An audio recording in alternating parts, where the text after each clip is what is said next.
Hola, hola, ¿qué tal, profesor? Buenas noches, saludos, compañeros. ¿Ya listos? Buenas ¿Listas? noches, saludos.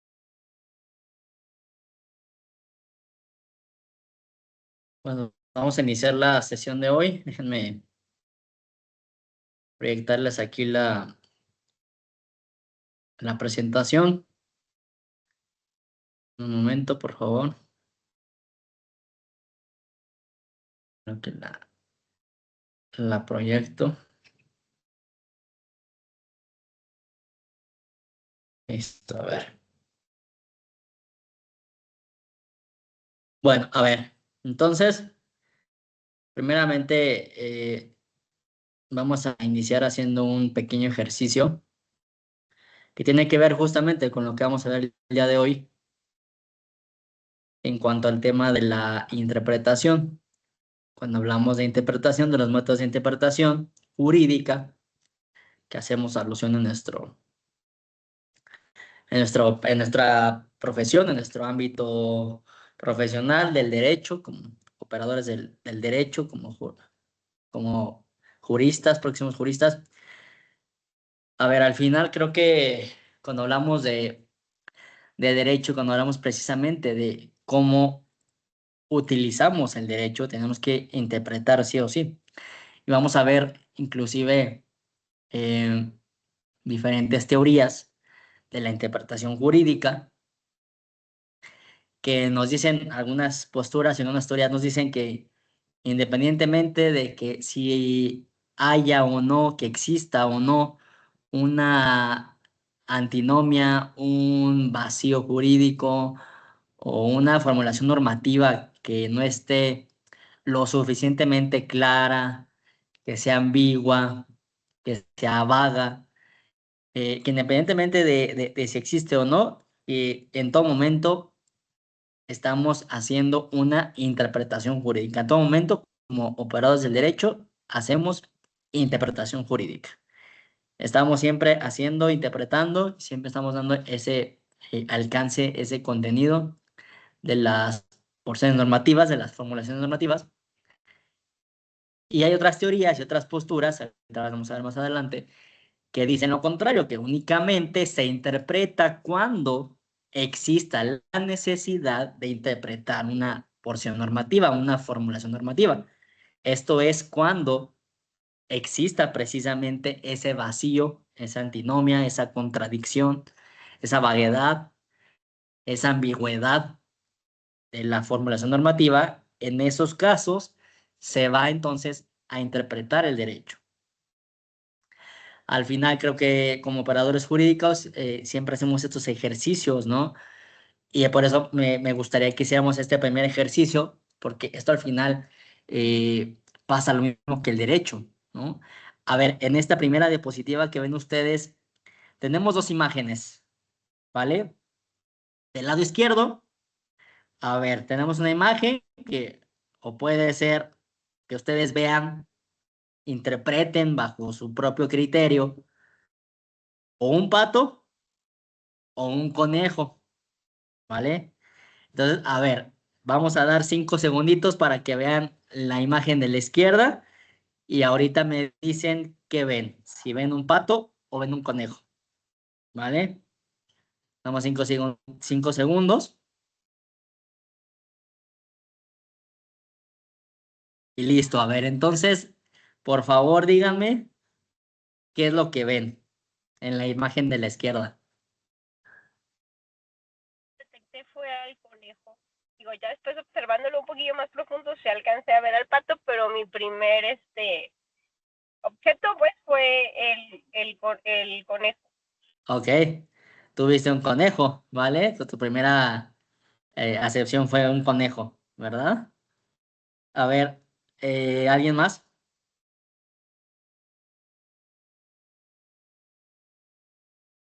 Augusto, Igual, profe, la primera, tú ves la forma del pato, pero ya luego enfocas y se ve la forma del conejo. Podría haber ah, una leve diferencia en el sentido de picos. Supongamos que es un pato, se vería como si fuese una tipo lengua. Sí, Quedo sí, con sí, el sí. conejo. Gracias. ¿Y quién me falta? ¿Quién está por acá? María Guadalupe.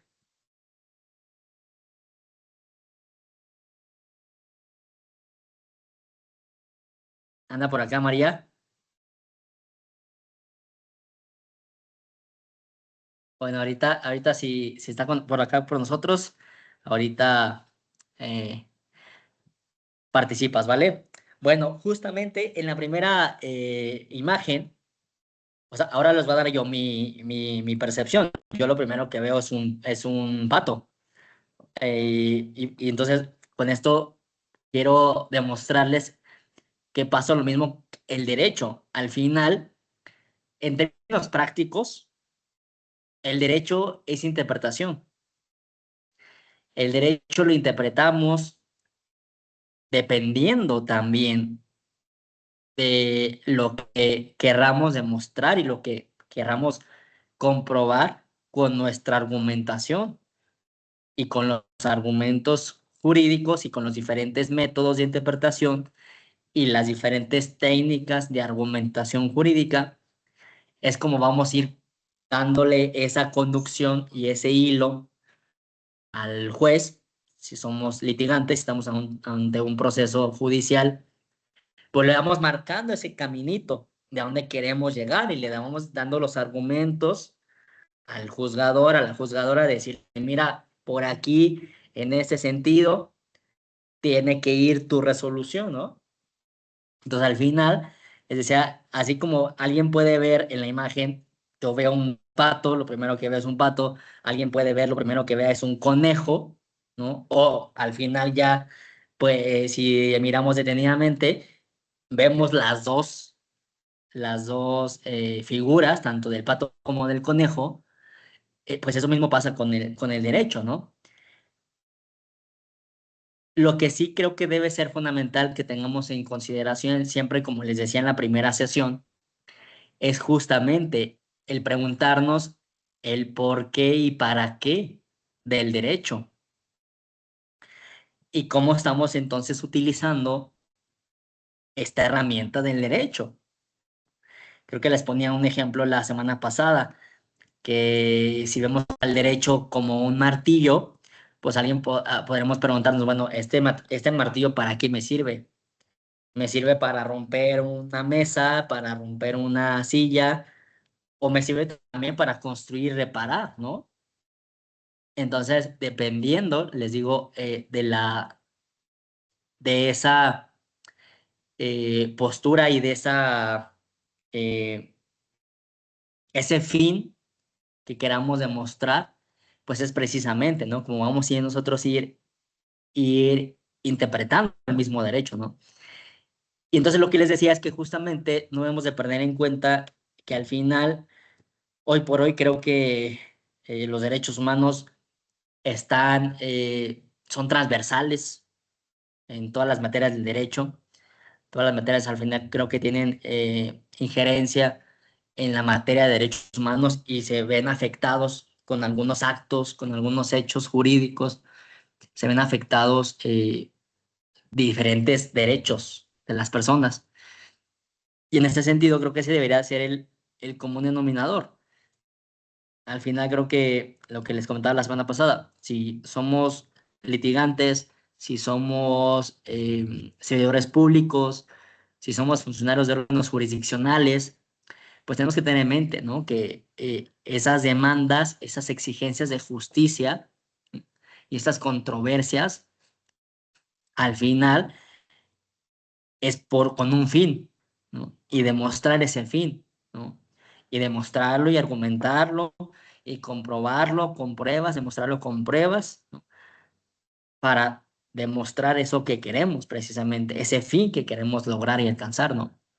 Entonces, les decía, si utilizamos diferentes métodos y diferentes técnicas, ¿no? Podemos entonces ampliar y tener un abanico amplio de posibilidades de interpretación del derecho y decirle entonces al juez por dónde queremos ir caminando hasta llegar a esa culminación de ese proceso judicial, llámese sentencia, ¿no? Y vamos entonces nosotros diciéndole con esos argumentos, con esas pruebas, con esos métodos, con esas técnicas, y les decía, esa ampliación, ese abanico amplio de posibilidades, la manera, y como lo vemos aquí con estos ejemplos, ¿no? Podemos ver de diferentes maneras, ¿no? Pues el derecho también se puede ver de diferentes maneras, ¿no? Y ahora a ver el mismo ejercicio con la imagen de la derecha. Damos otra vez 5 segundos para que la vean la imagen. Una persona, o alguien puede ver, alguien puede decir y puede ver, decir, ¿saben qué? Yo veo o una mujer joven o veo una mujer mayor, ¿no? ¿Vale? Entonces, damos 5 segundos para que vean la imagen y ahorita compartimos sus perspectivas, ¿vale?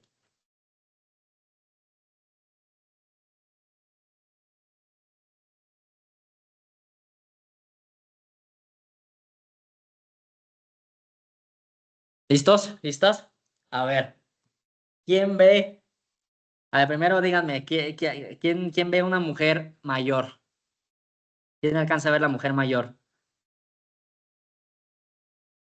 No, yo esa no la he podido identificar, ¿eh? Lo prometo que le busco y no le encuentro modo. ¿No? ¿Alguien ya leyó la forma de la mujer mayor? Pues la verdad, profe, yo no le veo ni forma de mujer, ni de joven ni de adulto. ¿No? No le veo. A lo A mejor me ver, está fallando de vista, pero no le veo formas que le estoy tratando de enfocar bien, pues nomás, ¿no? ¿quién alcanza a verla? O sea, es una mujer como de perfil, así como de perfil izquierdo, y la sombra negra de arriba es como el pelo de la mujer, y arriba es eso blanco es como pues, un turbante o algo ahí encima de la cabeza, y lo de abajo, lo oscuro, es como su abrigo. ¿Alguien alcanza a ver?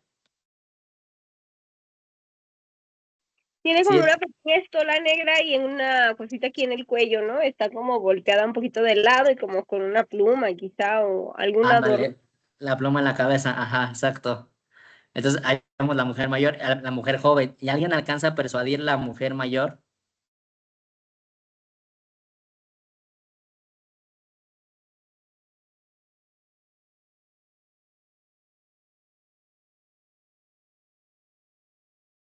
¿No? Nada, maestro, yo no. A ver, ¿quieren comentar algo? No, ¿No? no logro distinguir, la verdad. Bueno, o sea, justamente es como el donde está como si bien vemos a la mujer joven, como que el pelo de la mujer joven es precisamente como ahí como la cara como arrugadita, vamos, ¿no? De la, de la mujer mayor, ¿no? Y, y entonces creo que ahí, déjenme ver tampoco, porque se me perdió la imagen. Eh, bueno, justamente les decía, el pelo que es como de la imagen de la mujer joven, eh, justamente ese pelo es como como la cara, vamos, de la mujer mayor, ¿no? Con su pañuelo en la cabeza, ¿no? La nariz, el mentón así como largaditos, como puntiagudos, ¿no? Eh, y entonces, ¿no? Justamente es lo que sucede y pasa con el derecho. O sea, al final les decía, el derecho es interpretación. ¿No? Y al final, así como ahorita cada quien puede ver una cosa o alguien puede ver otra cosa, ¿no? Al final eso es el derecho, ¿no? Y ustedes como futuros profesionistas del derecho, pues tienen que saber eso y van a salir el día de mañana o si ya están trabajando o si ya se dedican o ya como abogados titulados y pues se van a encontrar en la práctica diaria precisamente que el derecho y las diferentes formas, inclusive lo vemos en los propios órganos jurisdiccionales, en las propias instituciones públicas, o sea, internamente en los propios equipos de trabajo hay diferentes interpretaciones, ¿no? Pero creo que el punto, como les comentaba, el punto medular creo que debe ser precisamente es, como les comentaba, es no olvidar que cómo utilizamos y para qué el derecho, ¿no? Y utilizándolo siempre en aras, en beneficio de la justicia, ¿no? Y al final, pues al final, aunque nos topemos con pared y aunque en la práctica eh, sea, sea difícil concebir, ¿no? Una, pues ese ideal de justicia, ¿no? Que luchamos porque exista justicia, ¿no? Como abogados, como operadores del derecho, pues al final creo que es lo que tenemos que apuntalar como abogados, como juristas y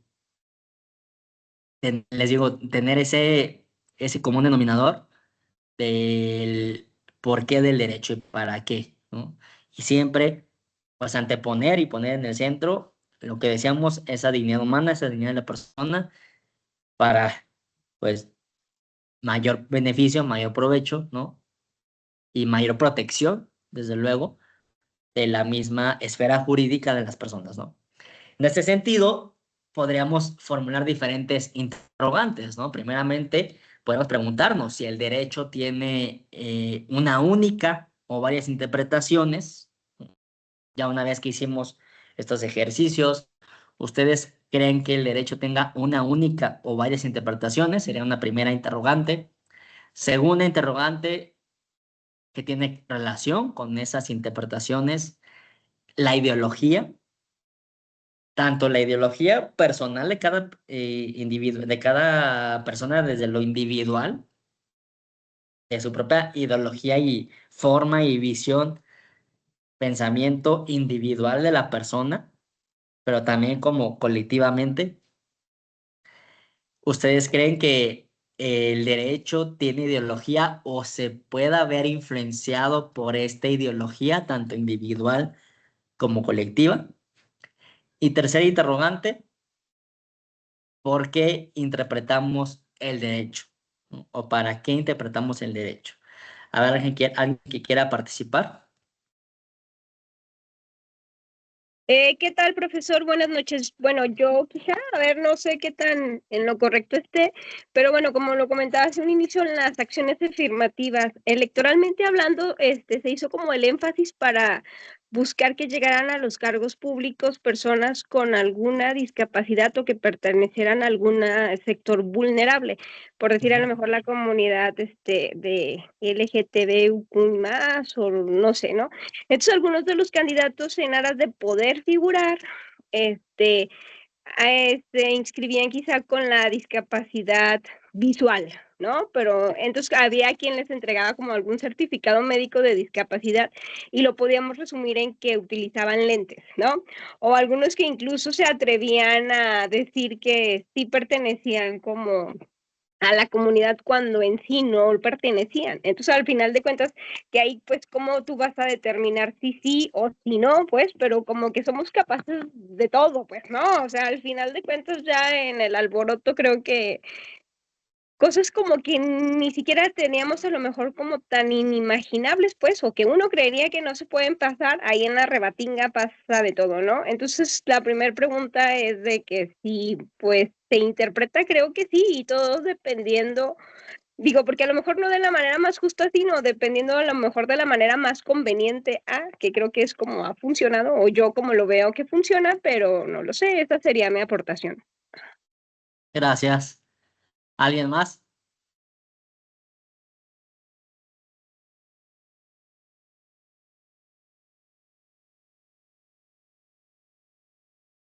¿Alguien? Pues igual, profe, yo considero que sí tiene varias interpretaciones. Ahora sí de que es una de las partes Pero fundamentales bueno, en que varias personas bueno, bueno, puedan bueno. interpretar, sino cuál sería el sentido de un juicio. O sea, si fuese algo matemático como 2 más 2 es 4, entonces no tendría caso la interpretación en cualquiera de los casos que uno lleve, ¿no? Entonces, sí, sí considero de que sí tiene varias interpretaciones y eso creo que es bueno para el derecho, el saber de que tienes esa libertad de interpretar, ¿vale? Sería todo, profe. Gracias. ¿Alguien quiere hablar ahí también? Creo que estaba su micrófono prendido, ¿no? Yo, profe, pero no sé si me oigan. Se escucha un poquito como Sí, con mucha sí. ya, creo que ya. Ya, pues, como lo dicen, no te los debes de aprender de memoria los artículos, pero sí saber interpretarlos ante el juez, como saber, pues, por ejemplo, si alguien viola el artículo del derecho a la educación, pues no te vas a basar en eso, vas a decir, no, pues cierta persona tiene derechos, se la están negando o está siendo discriminada y eso se refleja en el artículo 3, porque todos tenemos el libre derecho de aprender. Bueno, eso es mi entendimiento al interpretar, no aprendérselo de memoria tal cual, sí saberlos bien, lo que es crear bien el marco jurídico donde están cada uno de los artículos, pero interpretarlo es muy bueno porque van a saber que los jueces que hiciste en realidad tu tarea, ¿no? Sí, gracias. Gracias. Bueno, ahí estamos a ir avanzando y vamos a ir llegando a diferentes métodos, técnicas. Bueno, en términos generales tenemos que empezar a decir entonces qué podemos entender con interpretar. Y en términos generales podemos decir que interpretar es atribuir un significado a un signo lingüístico, es decir, unir esta expresión lingüística con su significado, con su contenido, su correspondiente contenido, ¿no? Y así como veíamos esas imágenes, pues acá también, por ejemplo, si leemos esa estrofa ya conocida de nuestro himno nacional, cuando escuchamos el maciosare, un extraño enemigo, profanar con su planta tu suelo, ¿no? Pues ahí, ¿no? Ya estamos, podemos tener diferentes interpretaciones, podemos echar a andar la imaginación y podemos decir, bueno, eso significa, o qué significa cuando decimos profanar con su planta en tu suelo, ¿no? O cuando decimos que el cielo, un soldado en cada hijo te dio, pues, o lo interpretamos de manera literal, el cielo, un soldado en cada hijo te dio, pues pareciera que estamos hablando de que el cielo, pues, como si fuera la lluvia, que en vez de que fuera lluvia, fuera soldados, por ejemplo, ¿no? Si nos vamos a esa literalidad, ¿no? Entonces, los mismos enunciados normativos tienen esta característica, ¿no? Por esa redacción y esa formulación y esas palabras, inclusive la forma y las palabras que se usan para redactar un artículo de un código, de una ley, para construir esas formulaciones normativas, tiene esta característica. O si son muy claras, que se pueden interpretar literalmente a la letra de lo que dice, o las interpretas utilizando diferentes métodos de interpretación, ¿no? Y entonces eso es justamente lo que hacemos en el derecho y lo que pasa en nuestra materia jurídica, ¿no? Ante estas dificultades de las diferentes estructuras normativas y las dificultades lingüísticas, ¿no? Inclusive los mismos vocablos que utilizamos, términos nosotros en nuestra jerga jurídica, nuestro lenguaje jurídico. Por ejemplo, la palabra, se me viene la palabra a la mente, la palabra auto. Pues auto, le preguntas a una persona que no conoce el derecho y te va a decir, bueno, pues es un automóvil, un coche, ¿no? Pero nosotros sabemos que esa palabra auto significa pues esa parte del expediente, esas fojas, esas diferentes componentes que van, esos actos jurídicos que van alimentando y van desarrollando esas determinaciones de los órganos jurisdiccionales en un proceso judicial, ¿no? Entonces, precisamente tomando en consideración esas dificultades lingüísticas, al momento de estructurar esos enunciados normativos, pues hace complejo el ordenamiento jurídico y por lo tanto es que se interpreta el derecho, ¿vale? Bueno, entonces, como les decía, este problema de la interpretación surge a consecuencia de que en muchos casos las normas no son perfectas, no son lo suficientemente claras, no son lo suficientemente completas, no son coherentes, pueden ser inclusive contradictorias entre sí, ¿no?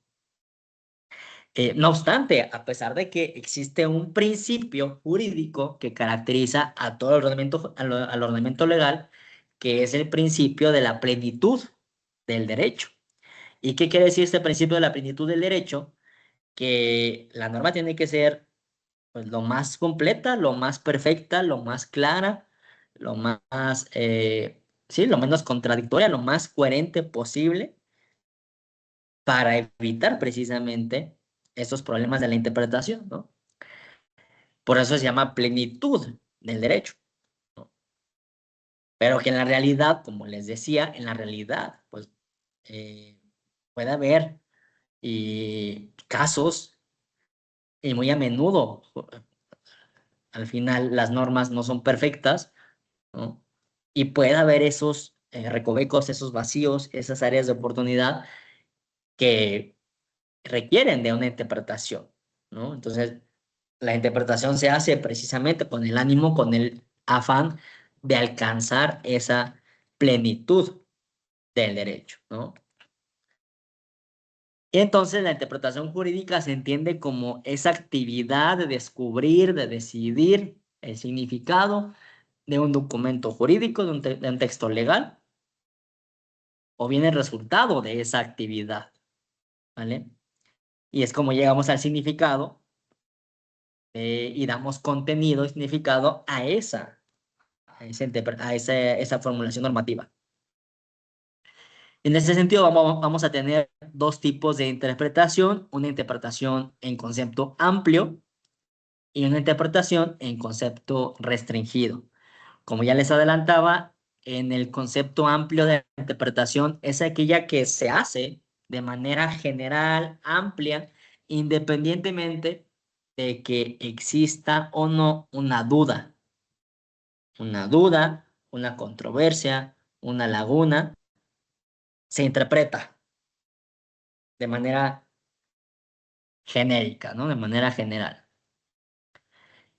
Y en el concepto restringido de la interpretación jurídica, pues es así, ahora la que entra y aplica cuando exista esa duda, cuando exista esa laguna, esa oscuridad, ahí se hace necesario aplicar esta interpretación jurídica solamente cuando existan estas lagunas, estas contradicciones, pues estos recovecos y esas pues, formulaciones normativas imperfectas, ahí se hace necesario entonces interpretar. Y eso es entonces cuando entra este concepto de interpretación restringida.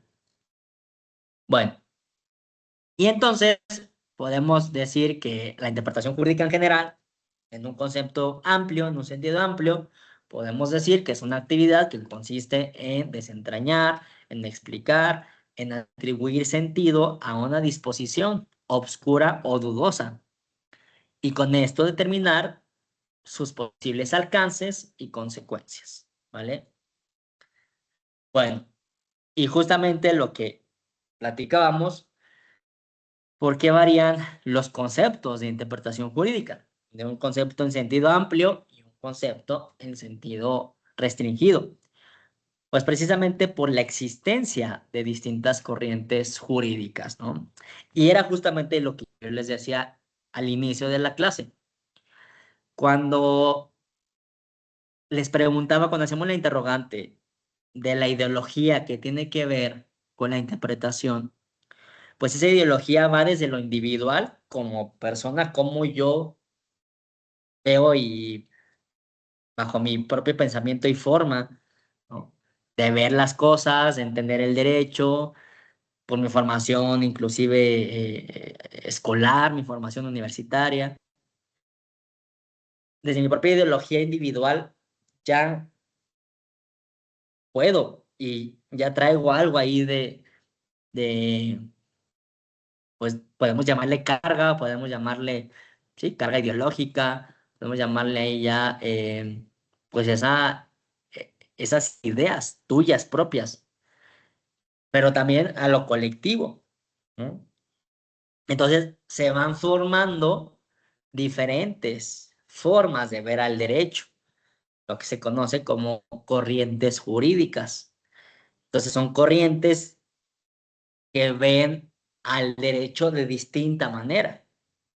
Por ejemplo, tenemos una corriente positivista que ven al derecho desde la ley, desde lo que dice la ley, el texto de la norma, y le dan mayor significado al texto de la norma, lo que dice la norma. Recuerden ese aforismo de dura lex sed lex, y los positivistas le dan precisamente esta importancia, este culto, esta consagración a la ley, ¿no? Y lo que dice la ley, ¿no? Esta corriente positivista, sentido literal. O puede haber otra corriente jurídica que vea totalmente distinto al derecho. Por ejemplo, la corriente naturalista, que los naturalistas entonces ven al derecho y dicen, bueno, independientemente de que está la norma, que está el texto, ¿no? Y nos damos al derecho natural, y por eso se llama naturalismo, nos damos a la naturaleza humana, eh, y debe interpretarse conforme a la naturaleza y con estos fines, estos valores de justicia, estos valores y principios de verdad, de justicia, de solidaridad, de tolerancia, ¿no? O sea, el derecho para hacer justicia, lo que decíamos, ¿no? Bajo esta concepción ius naturalista, ¿no? Entonces se van formando diferentes corrientes jurídicas y formas de ver al derecho, ¿vale? Y aquí entran entonces diferentes acepciones y diferentes visiones que conforman estas corrientes de interpretación jurídica. Tenemos tres corrientes principales de interpretación jurídica. Una primera, que es la corriente formalista, que es la que se basa precisamente en lo que les decía, en este culto a la ley, en el sentido estricto y literal de la ley, de este aforismo de dura lex sed lex, la ley es la ley. Y aquí entran varios exponentes, como, bueno, el propio Kelsen, Hans Kelsen, el propio Kelsen con su libro de Teoría Pura del Derecho, pues es de los máximos exponentes del positivismo, del formalismo, o sea, de esta corriente formalista, ¿no? Otros exponentes como Savigny, como Bonicace, ¿no? Que exaltaban este culto a la ley, que era la ley lo que más importaba. Y lo que dice la ley, eso era lo que se tenía que cumplir. No importando si lo que dijera la ley fuera justo o no, la ley era la ley y se cumplía. Y acá en otra corriente, totalmente distinta a esa corriente formalista, pues viene la corriente antiformalista, que tiene que ver entonces con lo que ya veíamos el naturalismo. Y aquí entran diferentes exponentes como Kennedy, como Al Ross, como Félix Hohen, ¿no? Que ellos dicen, bueno, es que el derecho no solamente es voy a leer, voy a abrir el código y voy a leer y voy a leer, voy a abrir la norma y lo que me dice el código, y bueno, ¿ahora qué hago con esto que me dice ese artículo del código? ¿Cómo lo interpreto? ¿Cómo lo aplico en mi caso concreto? Pues me voy a ir afuera del derecho y voy a traer entonces a recoger y traer a colación a mi caso en concreto, a mi caso en particular, y decir, bueno, existen otros factores sociales, económicos, políticos y otras formas de ver al derecho que podemos darle otro giro y darle otra interpretación diferente a la que está meramente escrita en una ley, norma escrita. Y entonces lo que pugnan estos antiformalistas, ¿no? Diciendo, bueno, no solamente está el texto de la ley, hay otros factores, ¿no? Que determinan, condicionan, que influencian esa aplicación de la ley. Y el para qué entonces, ¿no? Aquí hay una teoría y otra, puede ser ya también una corriente del derecho constitucional, que a mí en lo particular, que me autoconcibo como constitucionalista e internacionalista, una de las, sí, de las corrientes ahorita más recientes del uso del derecho constitucional y de interpretación de los derechos fundamentales y derechos humanos, es lo que se conoce como el constitucionalismo transformador. O sea, de cómo se utiliza esos derechos fundamentales y cómo interpretamos esos derechos fundamentales, esos derechos constitucionales a favor de las personas y a favor de la dignidad de las personas para hacer valer su dignidad. Y entonces, con estas interpretaciones de los derechos fundamentales pueden generarse cambios sociales, institucionales, estructurales. Si vemos, por ejemplo, una sentencia de la Corte Interamericana de Derechos Humanos, pues las sentencias de la Corte Interamericana son sentencias muy transformadoras, ¿no? Que podemos identificarlas o relacionarlas con esta corriente que les comento que se llama constitucionalismo transformador. Y entonces, a través del uso del uso del derecho y de la interpretación del derecho, se pueden generar cambios sociales. Y hablando del uso y interpretación del derecho, hay otra corriente que está relacionada con esta teoría que vemos ahí de teoría crítica del derecho de Duncan Kennedy. Hay otra corriente del derecho que se llama uso alternativo del derecho. Y entonces, como su nombre lo dice, le damos un uso diferente al derecho aplicado principalmente para proteger los derechos de aquellas personas en una situación o condición de vulnerabilidad, ¿no? Para tratar de echar arriba y de nivelar, ¿no? Esas condiciones de desigualdad, de diferente, sí, de tanto desigualdad individual como desigualdad estructural. Se echan mano de estas herramientas y fíjense, con herramientas jurídicas, desde la interpretación de la norma al momento de que estemos redactando una demanda de amparo. Y les platico aquí rápidamente, abro el paréntesis, yo, por ejemplo, y les puedo platicar por experiencia propia, que he litigado materia de amparo a través del juicio de amparo y a través de estas corrientes que estamos platicando y estas interpretaciones del derecho, con una sentencia de amparo.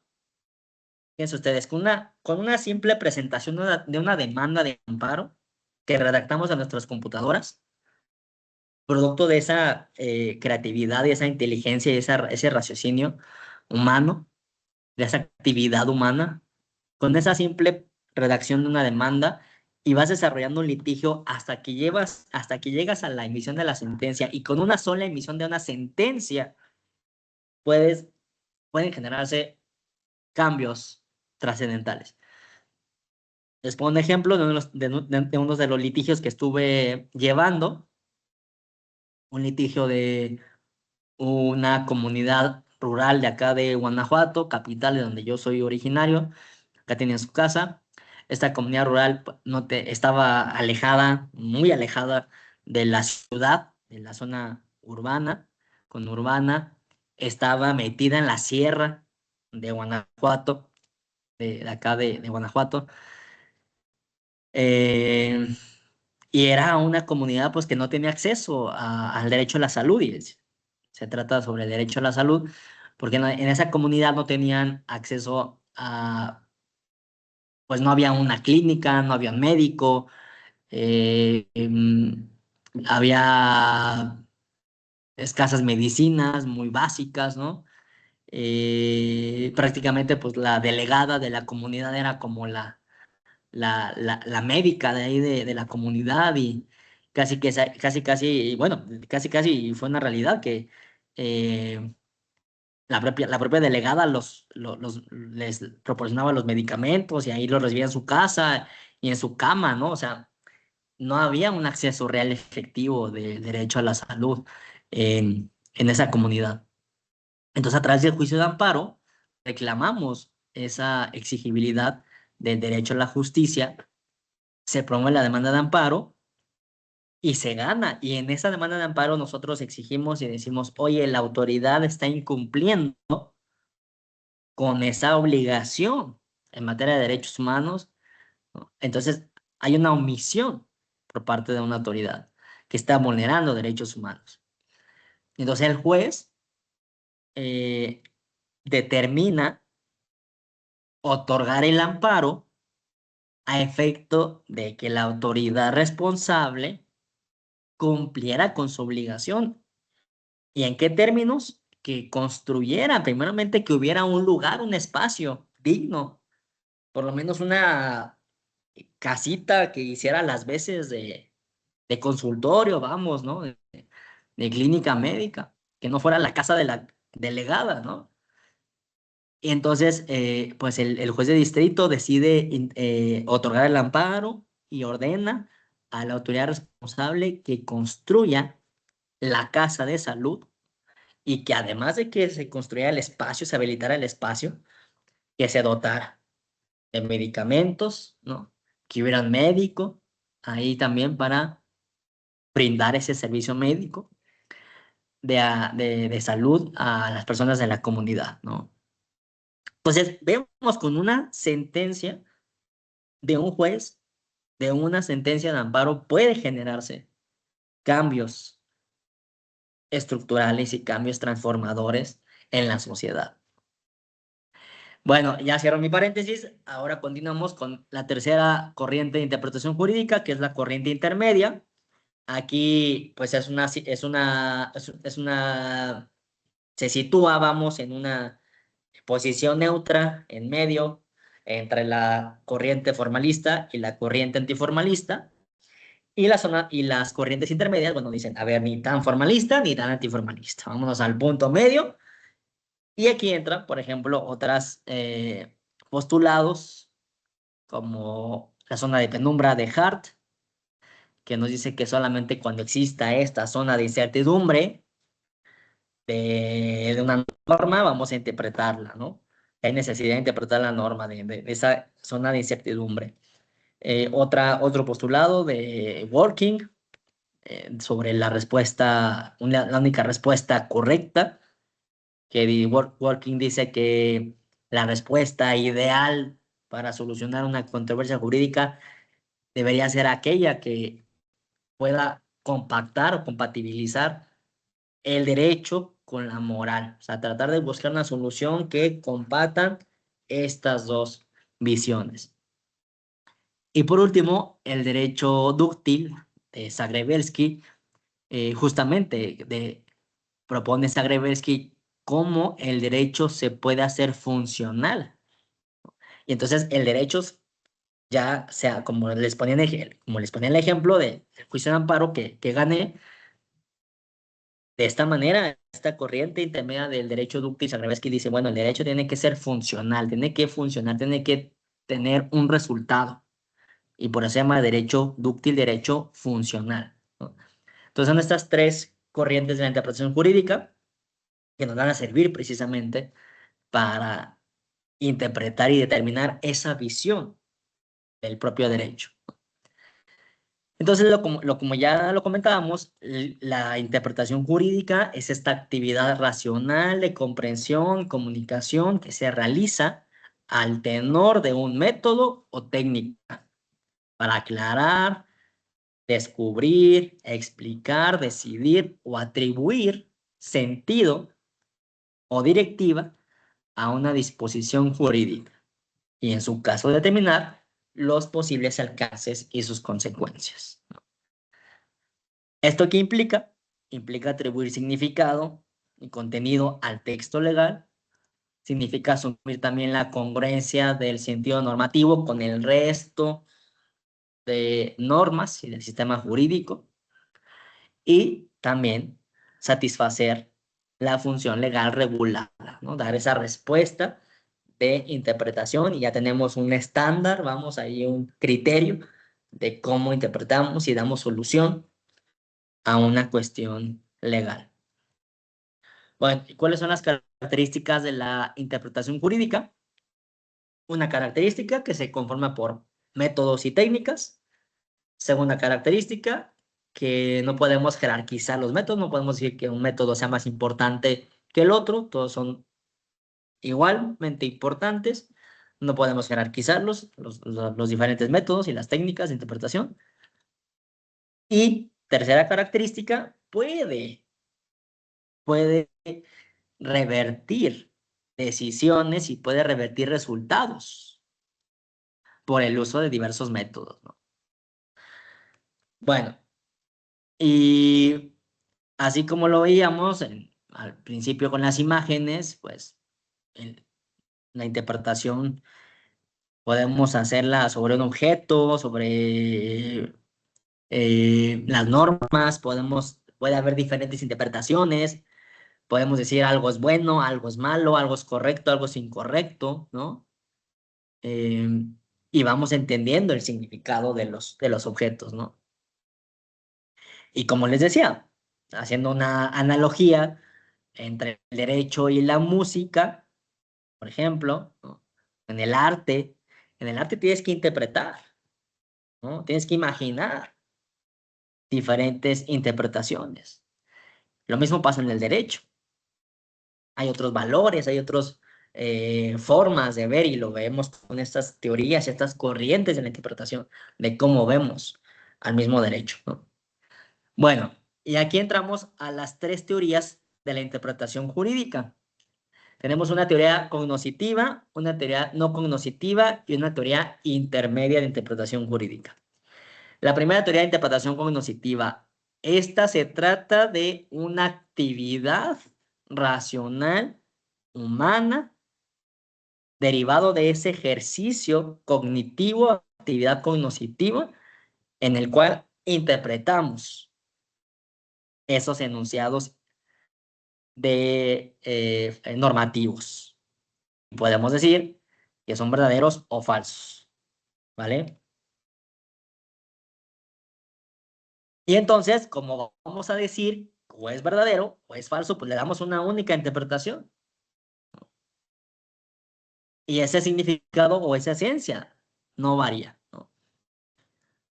Entonces, nos estamos basando en una concepción esencialista del lenguaje, ¿sí? Es decir, descubrir la esencia de las cosas y lo que realmente es. Y esto se hace también a través producto del formalismo jurídico, ¿no? En cuanto a la interpretación no cognoscitiva, nos dice que no hay una única interpretación, como en la teoría cognoscitiva, no hay un ejercicio cognitivo de interpretación, por lo tanto no podemos decir si es verdadero o falso, sino únicamente decir si, bueno, esa formulación normativa nos sirve para tomar una decisión.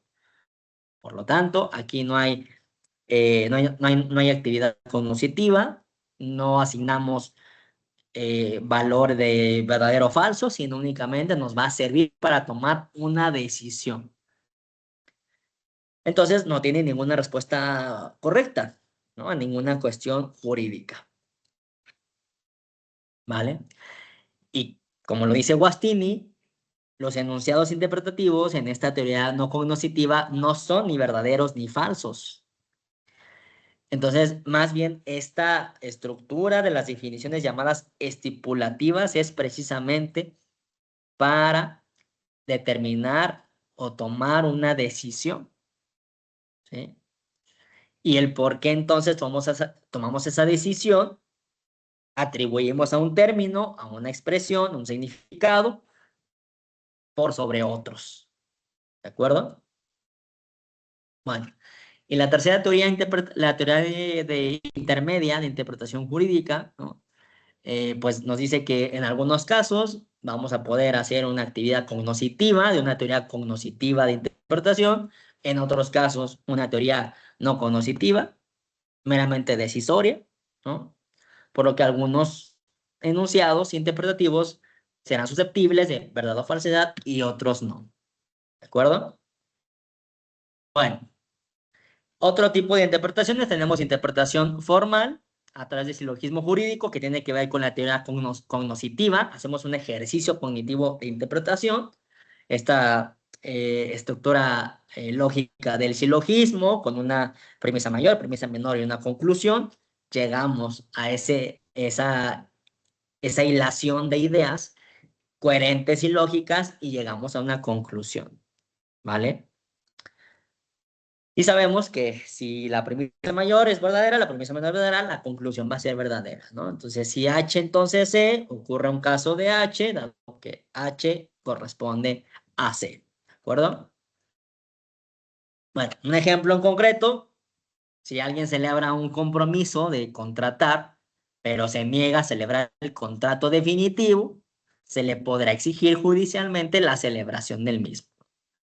En el supuesto de que tal persona celebra un compromiso de contratar, pero entonces se niega a firmar el contrato, por lo tanto, la otra parte le puede exigir, ¿no?, a esa persona que cumpla y que celebre el contrato definitivo, ¿no?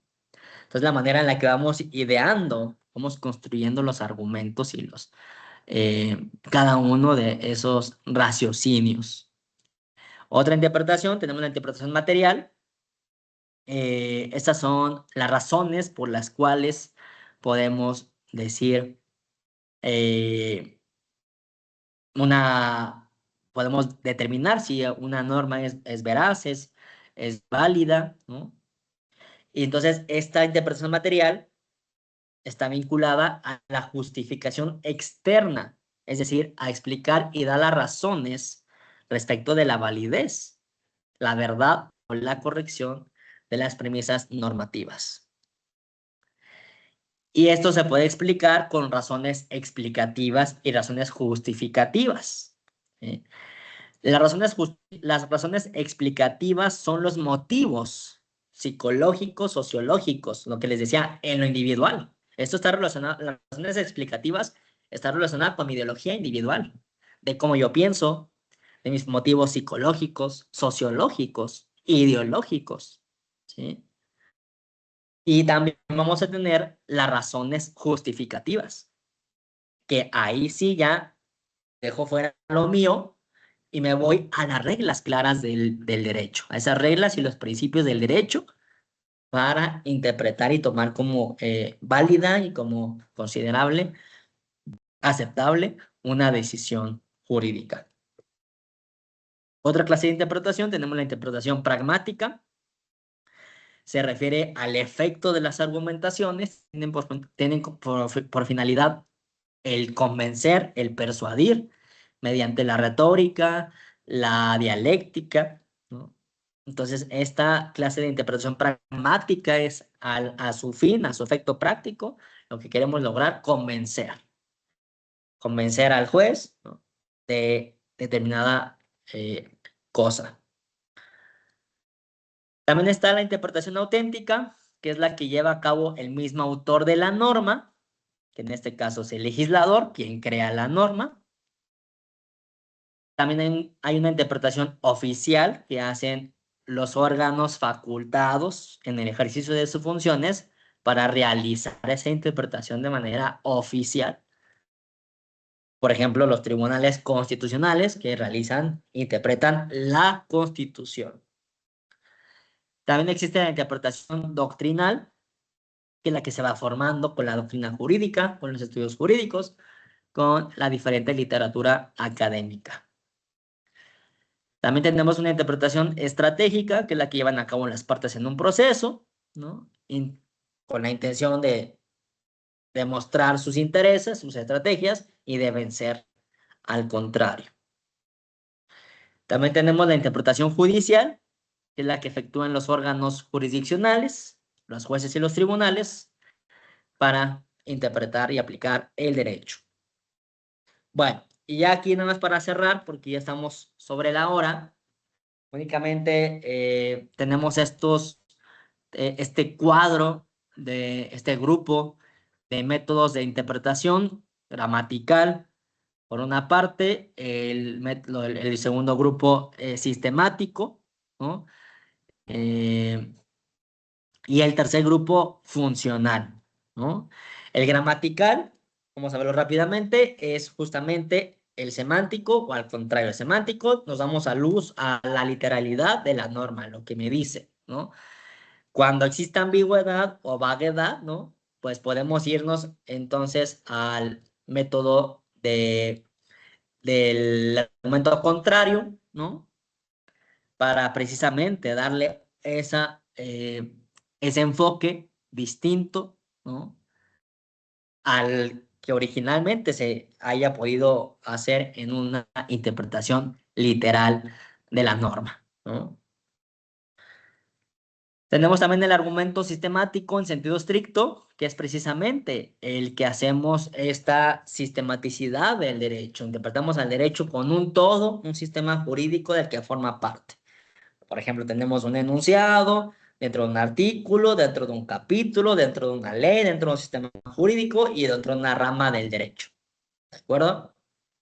Bueno, el argumento a coherencia, como su nombre lo dice, argumento coherente, es aquel que se excluye o se acepta, ¿no? Tomando en consideración una relación de la que forma parte del mismo sistema jurídico, ¿no? Entonces vemos que el argumento coherente tienen que ser las normas y la interpretación que hagamos conforme a que la ley tiene que ser conforme a la Constitución y la Constitución tiene que ser conforme a los tratados internacionales, ¿no? Y todas las normas infraconstitucionales tienen que ser coherentes con la Constitución y los tratados internacionales, ¿vale? Bueno, el argumento, ya pasamos aquí al tercer grupo, que es el grupo funcional.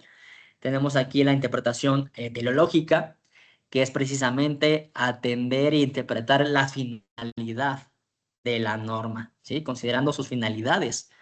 Y aquí puede haber el fin genérico. Bueno, podemos irnos primeramente a que exista un fin, un objetivo expresamente señalado en la norma.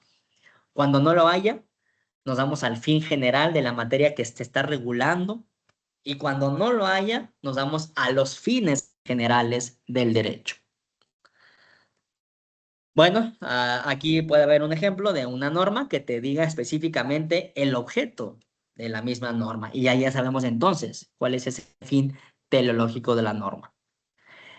La interpretación histórica, nos damos a la historia, esa evolución del desarrollo de la institución o materia jurídica regulada, de cómo ha ido evolucionando y cómo se ha ido desarrollando una institución jurídica. Y puede haber un uso estático o un uso dinámico. El uso estático es cuando la evolución del derecho se mantiene en el mismo sentido. O un uso dinámico cuando va cambiando. Es ese proceso de cambio continuo, ¿no? De la evolución de una institución jurídica, el argumento o interpretación histórica. La interpretación psicológica es aquella que atribuimos atendiendo a la voluntad del legislador en un determinado momento. ¿Y cómo podemos encontrar o desentrañar esa voluntad del legislador? A través de expresamente en la ley, en la exposición de motivos de una ley, en la iniciativa, y en esa iniciativa va incluida esa expresión de motivos. Ahí podemos darnos luz también de qué es lo que quiso, legislar el legislador, ¿no? y el diario de los debates. También en esos debates podemos encontrar ese argumento, esa interpretación psicológica. La interpretación pragmática es la cual se atribuye el significado a un enunciado a partir de las consecuencias favorables que de él se derivan, o se determina la inconveniencia de otro significado por las consecuencias desfavorables que de él se derivan, ¿no? Entonces va a haber una consecuencia positiva y una consecuencia negativa, ¿no? Entonces ya dependiendo ahí, la positiva atribuimos el significado por la consecuencia favorable, y negativa rechazamos ese significado porque existe una consecuencia desfavorable, ¿de acuerdo? Bueno. Y ya nos vamos así al argumento por el absurdo, ¿no? Es aquel argumento que se basa en la estructura lógica mediante el cual se rechaza el significado de una disposición por las consecuencias absurdas, ¿sí? Y aquí entra también ese aforismo de el que puede lo más, puede lo menos, o el aforismo, mejor dicho, que nadie está obligado a lo imposible, ¿no? Entonces, también aquellas exigencias absurdas que podemos encontrar en la norma, ¿no? Se rechaza el significado de esa disposición, ¿vale? Bueno, y por último, el argumento de autoridad, que es el cual se atribuye la interpretación y el significado sugerido por alguien, por algo, por algún tribunal, por alguna institución, por algún autor, ¿no? Y aquí encontramos la doctrina académica, la jurisprudencia, el derecho comparado. Entonces le damos esa interpretación y ahí pues, eso nos permite reforzar nuestros argumentos y decimos tal tribunal, tal corte interpretó de esta manera, por lo tanto, esto debe de interpretarse así, al caso concreto. Bueno, esos serían entonces los diferentes métodos y técnicas de interpretación. Ya estamos sobre la hora. Entonces, voy a dejar compartir. Bueno, pues nada, ya estamos sobre la hora. Nos vemos entonces. ¿Tiene alguna pregunta?